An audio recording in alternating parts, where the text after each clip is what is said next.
What's up, everybody, and welcome to ITG Daily, the show that brings you the hottest in gaming news. I'm Drew Bosley, that's Scott Savage, and you can join us at InsideTheGame.ca, our YouTube channel at Inside the Game Official, those podcast services, thanks to our friend of Fired Up Network, all 212 platforms, just like SoundCloud, and of course, those beautiful TV streaming networks around the globe. I'm talking about Roku, Amazon Prime, Samsung Plus, Jinx Esports TV. That's right, we're back with Season 2 coming around the corner. Scott, we'll be kicking off big with our Starfield review kicking off for Jinx as well, so make sure you tune in for that. Now, I got so much to talk about for Starfield. It's just How do you days. hold it in? It's just days away, dude. Honestly, my wife just hears it all day long. But either way, we'll be talking about that more later on. Scott, we got a lot to talk about for today's show. What do we have? In today's show, we're talking about the Xbox exec says Starfield is just the beginning. Speaking what of, could that mean? That's right. Sony's PlayStation Portal, that's the new name for that one. Stalker 2 may be delayed again, but somewhat excusable in this case. And Bioware lays off 50, which is never good news. Never quite good news to hear at all, but maybe this is the turning point for Bioware as well. We'll get into that whole discussion, but Scott, before we get going, dude, what have you been playing lately? I'm actually on a Redout kink, so now I'm just crushing a lot of this F-Zero kind of speed racer. It's so good, but I feel like it's a little nauseating at night. A little too fast? What's like F10? It's like, oh yeah, like it's incredible speed. You get objectives like hit 1,500 kilometers an hour. oh, whoa, dude, that's a little fast. But what's fast is us. So let's get going, because we're fast away with our show today. Scott, topic number one comes off of, Gamescom interviews as Xbox exec says Starfield kicks off a multi-year relay race of first-party titles. Tom Ivan over at VGC, an Xbox executive, has said Starfield's release is like a starting gun for the steady stream of first-party titles. Well, with the likes of Redfall and Starfield delayed to 2023, out of, I would say, 2023 last year, was a quiet year for Xbox releases, and the launch of Arcane's vampire shooter in May was ultimately disappointing, according to Microsoft's head of gaming, Phil Spencer. But Xbox Chief Marketing Officer Jarrett West told GamesIndustry.biz that he's, quote, super excited, end quote, about the regular releases the company has planned following Starfield's arrival on September 6th. Quote, "This is, in my mind, the doorway, almost like a starting gun, to what I think is going to be a multi-year relay race for first-party titles," end quote. He said. Scott, what are your thoughts on just that statement alone? Oh, it's very exciting just to hear that kind of confidence come out. But we've seen, well, the delay of Stalker 2. We've seen Avowed just kind of disappear, and now it's starting to percolate back up. But I want to stay optimistic, but that's a bold statement, I guess. Absolutely. He continues on with, quote, "I was sitting there watching the same Starfield presentation you were this morning, and I was like, this is really the start of something that's going to then lead into Forza, then into 2024 as we go with Hellblade. So that's official then, you think? Hellblade 2 coming in 2024? That sounds like an official slip right there. I think that's some good information, I hope. Yeah, and we think about Towerborn, which is on the show floor. We think about Avowed, and we've got stories we haven't told as well about going into 2024 and 2025. Wes added, and then if you layer in also Game Pass and third-party relationships that we have, I think we're entering a period where this is the beginning of something that's going to be really special over the course of the next several years," end quote. West comments echo those of Xbox studio boss Matt Booty, who said in June the publisher had, quote, "turned the corner," end quote, in its efforts to deliver at least 4 first-party games every year. Quote, "I am feeling very good about launching Hi-Fi Rush." That was a while ago, Scott. "We have Minecraft Legends out there as well, doing well," he said. "We've had Age of Empires continue to come to console," which we just got again, Scott, with heading Game Pass yesterday with Age of Empires 4. Yesterday, day before? Dude, time flies. And as we saw today, we're very excited this fall with Forza Motorsport and Starfield. Quote, But when we get into 2024, it really kicks into gear. We have got Towerborn, we have Hellblade 2, Avowed. Scott, Avowed coming in 2024 as well now? I think that was talked about just a little while ago. I think that is to be believed. Man, I don't believe it. I'm telling you right now, I don't believe it. I think we're getting that in 2025. Flight Simulator 2024. That is actually the official title. It was funny because when they actually announced that title, everybody thought it was just DLC, not an actual another game, right? Because they just did Flight Simulator not too long ago, came out with a plethora of just DLC add-ons, this, that, and everything else, and it's such a massive game. You would almost think they would keep that almost like a games as a service model and just keep updating and keep updating and keep updating. But I would think so, yeah. But in that particular instance, I guess there's a lot of technical changes that happen. New technology. I'm not sure how leading edge they are in aerospace, but I've had some fun with Microsoft Flight Sim before. A little lesser known story. I've actually gone to college and played with that. Well, there you go. And then on top of that, Scott, there's things that they said they haven't even talked about so far.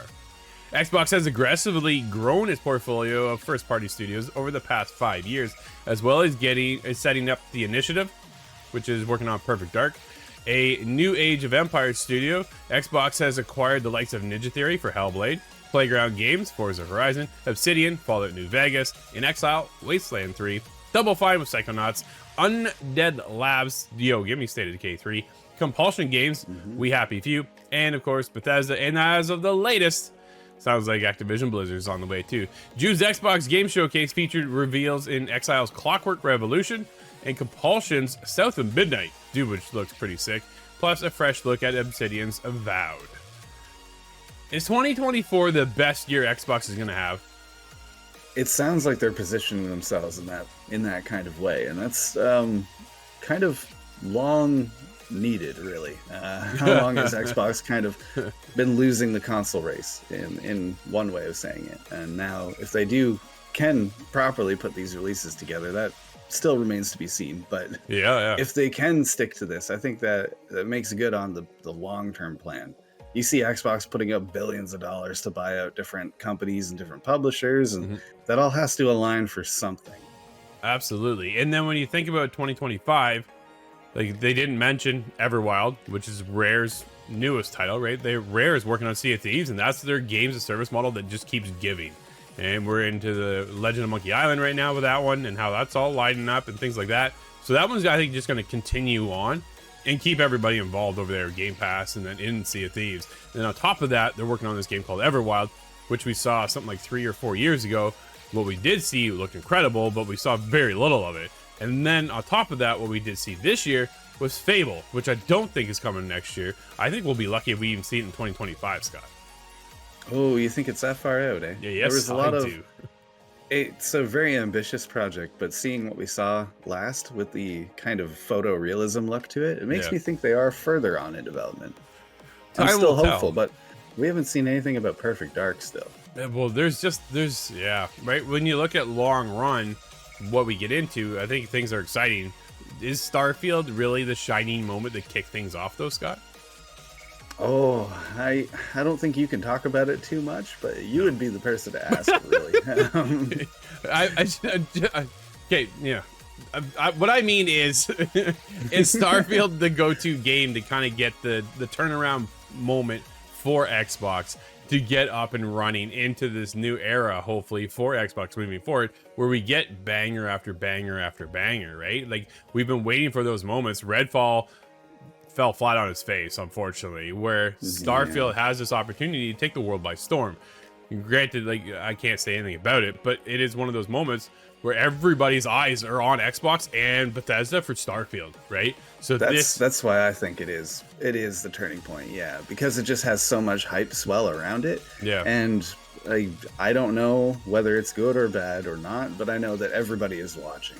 Everybody's watching that. Hellblade 2. Hellblade's not my kind of game whatsoever, but I know the hype around it and what they're doing with production over there for Hellblade 2 looks to take that to a whole other level. If you're into the grinding some gears, then you got Forza Motorsport coming up around the corner too. So that's going to be like, dude, we are leading somewhere. But when you take a look at PlayStation, dude, we're getting Spider-Man 2 this year. Yeah, that's right. I don't know if that represents a launch stream from PlayStation, but Spider-Man 2 is going to make a splash. Certainly is, but we'll see what time will tell, Scott. It's I think Xbox is finally lining themselves up. They've been trying to play catch up for years, and maybe 2024 is the year they finally actually catch up. Scott, just talking about PlayStation, well, Sony's remote play handheld Project Q is now called PlayStation Portal. Not portable, but Portal. And will cost $200 US. Chris Scullion over at VGC, formerly known as Project Q, the device looks like a DualSense controller with an 8-inch LCD screen in the middle of it. According to Sony, the screen is capable of 1080p resolution at 60 frames per second. The PlayStation Portal will cost $200 when it launches later this year. But while it looks like a traditional gaming handheld, it can seemingly only stream games from a PlayStation 5 console. Quote, PlayStation Portal is the perfect device for gamers in households where they might need to share their living room TV or simply want to play PS5 games in another room of the house. End quote, says the blog. PlayStation Portal will connect remotely to your PS5 over Wi-Fi, so you'll be able to swiftly jump from playing on your PS5 to the PlayStation Portal. PlayStation Portal can play supported games that are installed on your PS5 console and use DualSense controller. Scott, at the end of the day, dude, I'm pretty excited about this. I think it has some perfect opportunities for myself. I don't see this being for everybody. At the end of the day, I really just wanted a PlayStation Vita 2. I would have liked to have downloaded some of these games and be able to kind of keep going that way, and then maybe share through the cloud my save file and then continue on, right? Like that functionality, dude, could have stepped up, but then we're in a whole other level. Like you're talking probably what, Steam Deck prices, right? So $200 for a streaming handheld device, gotta be tethered right to the PlayStation almost, kind of thing, right? To the PS5 instead of being a lot more portable. So maybe that's why they call it the Portal and not the Portable, Scott. Yeah, that still fits as PSP as an acronym, but I've seen a lot of backlash online, and this is not exactly portable. So there is that to consider. But like yourself, you've had some good experience with other products where you can at least recline on the couch, and that means something to a lot of people. It does. That remote play feature is a nice feature to incorporate, and if we're able to go to an actual handheld device that is meant for this, I'm anxious to get my hands on it. I've seen a lot of reviews or previews dropping just in the other day or two, and some are excited, some are, like you say, right, they're just kind of missing the mark here, not making it more of like a Nintendo Switch handheld device. We'll see, but again, granted, this is for some, not for others. In a bit of maybe negative news, Stalker 2 may have been delayed till 2024. This is Grant Taylor Hill at Insider Gaming. It seems that Stalker 2 may be suffering yet another delay, as revealed by a fact sheet included as part of a press pack issued by GSC, Games World, the series developer. In this document, it states that Stalker 2 Heart of Chernobyl will be released on PC and Xbox Series XS in Q1 of 2024, despite the top of the page of the site hosting the document still reading available 2023. This would be the latest in a long line of delays for Stalker 2, the production of which has been plagued by all manner of issues, including, and not least, the Russian invasion of Ukraine that effectively uprooted much of the development team. Stalker 2 is supposedly, in addition to that, not in a very good place yet. This week, Stalker 2 has made playable at Gamescom, but reports from attendees didn't exactly speak highly of the product that was available. On Reddit, one user explained, "The Stalker 2 demo at Gamescom was running on a PC at the Xbox booth instead of an Xbox. They tried to minimize the open world game into a buggy quest demo for the Gamescom, but it crashed, had game-breaking bugs and texture issues. In small circles, the sentiment is that even another year wouldn't be enough to polish the game off, despite it being in production for at least a decade. That's an incredible amount of time. For the most part, the diehard community members who have backed the series for all these years are happy with the reported delay, as it means they'll arguably get a more refined final product. GSC, however, has yet to officially delay Stalker 2. So this is not not an announced delay, but it does seem quite official to me, to my eyes on the outside. Well, there's a lot going on, right? The whole Russian and the invasion of Ukraine is definitely a problem that's hindered the studio right from the get-go. The minute that started, it just hampered everything. And, you know, we talk about delays here all the time. Look at Skull and Bones. Like, yo, Yeah. Beyond Good and Evil 2, right? We talk about Ubisoft a lot here, actually, when you think about delays. And we get into other studios that do it too. Their delays are different, right? Like, this is a whole other level right now. Some of their employees are off to fight for their own country. Like, that's a difference. This is different.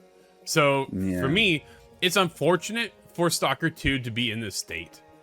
But it's, if they want to take another year, or another 2 years, 4 years, go ahead. Because I think they're just in a completely different place than everybody else, man, when it comes to game development. They got to be able to take care of themselves, their family, and make sure everybody over there is safe. That's the biggest priority, not Stalker 2. Right? At the end of the day, this is a game we're all get the privilege to play. And if it's buggy right now, it means it's not done. Delay the game. And we'll wait for it. Because, like I said, dude, family first. That's how, this is how it comes down to. This is just unfortunate. But maybe at the same time, maybe they shouldn't have put it on the Xbox booth. Yeah, I think they should have just avoided altogether. This is, they live in a world that you or I can't even imagine right now. And video game development would not be high on my priorities. No, not at all. So our heart goes out to the whole team over there, and just take your time and do what you have to do and make sure everybody over there is safe. Scott, more sad news. Bioware is laying off 50 employees. Tom Ivan over at VGC. Dragon Age and Mass Effect Studio / Anthem, I'm just tossing in there, Bioware, has announced plans to lay off approximately 50 people. In a blog post, Bioware General Manager Gary McKay said reorganizing his teams was necessary as the Electronic Arts studio rethinks its approach to development. Quote, in order to meet the needs of our upcoming projects, continue to hold ourselves to the highest standard of quality, and ensure Bioware can continue to thrive in an industry that's rapidly evolving, we must shift towards a more agile and more focused studio, end quote, he wrote. Quote, it will allow our developers to iterate quickly, unlock more creativity, and form a clear vision of what we're building before development ramps up, end quote. He added, quote, after much consideration and careful planning, we have built a long-term vision that will preserve the health of the studio and better enable us to do what we do best. Create exceptional story-driven single-player. Scott, I'm highlighting that, dude. Single-player. Remember when EA said nobody wants?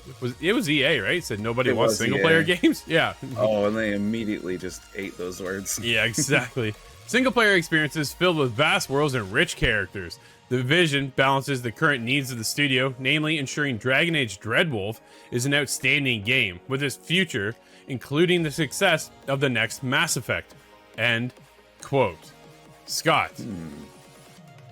Man, we've seen Bioware struggle for a very long time. The last game they actually produced that wasn't a remake, like the whole remaster of Mass Effect, is one thing, but that wasn't a brand new game, right? That was rebuilt, which granted, I know it takes a lot of work. I'm not saying that that was easy by any means, but the last game they actually produced was Anthem.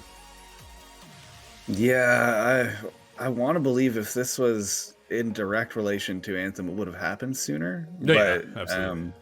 there is a lot of corporate buzzword bingo, as they say, in this kind of response. So this is something that a corporation would likely say, hey, look, we're slimming down. This is what we have to do. But hey, take a look at Mass Effect. Take a look at Dreadwolf. A little bit of some jazz hands over here while they cut a lot of people loose. I can't feel good about that. No, our heart goes out to the families that have been let go here. Hopefully they'll be able to pick themselves up and find another studio and move on. You were just saying how you saw a lot of people over on Twitter going, hey, or X. Man, oh man, I tell you. It's one of those, hey, I've been let go. If you need anybody doing this, and this, hit me up kind of thing, right? So there's, man, at the end of the day, though, something's got to be done here. And you wonder where it kind of lies, right? I often don't think it's those who are affected that are the issue. You know what I mean? I imagine this is not the senior level management that was responsible for Anthem's issues, and I'll blame it on them. Yeah, dude, Anthem, I wish Anthem hit the way that Destiny has and being able to stick around and keep giving more and more content, because I was all in on Anthem until I finished the game and had nothing else to do. Like, that's an interesting concept, actually, because Destiny 1 was kind of a miss until several packs of DLC saved it, pulled it right out of the ditch. Right? And now it's a very healthy IP. So that, in another world... Well, they had Anthem on a 2.0 return, right? Like, Nate and I covered it hard here for the show because we were all in. Like, dude, there's still nothing to this day that feels like a Javelin. Like, nothing. So... is BioWare just gonna let that whole IP just die? Can they bring back Anthem at all, you think? I don't think Anthem's gonna survive just based on the way that name was dragged, but I think Mass Effect might have some very interesting jetpack missions coming up. The next Mass Effect feels like a Javelin. There's opportunities, I guess, for that. I would accept that. I just hope the development team learned from something and has something productive to bring forward out of it. Absolutely. We'll see what happens. There's a lot now, I think, at this point, riding on the next Dragon Age Dreadwolf game. So when Dreadwolf launches, it better come out hitting hard, because everybody's going to have eyes on it, because BioWare struggled for so long, for so many years now at this point, that it's just kind of like, man, what are you guys doing over there? And hopefully they'll be able to fix it. BioWare used to be a beloved name in the industry, right? Like, you mentioned BioWare, and it was top of the pedigree when it came to studios. Now you're going BioWare. Ooh, like, that's just not good right now, right? So hopefully they'll be able to fix that, because we want to be able to love these studios and have them come back again. And then maybe, just maybe one day I'll see another Anthem. Please. I see a parallel here to Ubisoft. Ubisoft kind of buckled down, went back to their kind of more tried and true games, IPs, Assassin's Creed being the big one. Yep. I think that's something that BioWare should do, and buckle down on that Mass Effect. That's my preference. I think that's what they're doing, right? Like, that's what he says right now. They're restructuring to focus on their exceptional story-driven single-player experiences. Mass Effect. Dragon Age, right? That's where you're going. Where Anthem was this play with your friends, this games of service model, which was a complete spin-off of something that they've never created before, and here they are, and now they're going back to their roots, kind of like how Ubisoft has. I don't know, man. Time will tell, but hopefully Dragon Age will be able to brand new start for BioWare, because we could all use it. Scott, the list just keeps growing. More and more games every day. What do we have for today? Oh, it's not over. It's not nearly over. We have Blasphemous 2 on PC, Xbox One, X, and PlayStation 4 and 5, and the Switch. Getting ahead of myself here. The Shotgun King, The Final Checkmate. I've got my eyes on this one. It's on PC, PlayStation 4, 5, Xbox One, X, and the Switch. Firewall Ultra releases today on PlayStation 5 and PSVR 2. Ride 5 is on PC, PS5, and the Xbox X. Saints Row comes to PC now. Norn 9, not sure how to say that. Last Era is on the Switch. And Lost Eidolons is PlayStation 5 and the Xbox X. There you go. Let us know what you're picking up over on Twitter, the official ITG. Well, that'll wrap up ITG Daily, everybody. Thank you so much for hanging out with us. As always, we bring you the hottest in gaming news each and every day. We'll be back again tomorrow. I'm Drew. That's Scott. And we'll see you inside the game.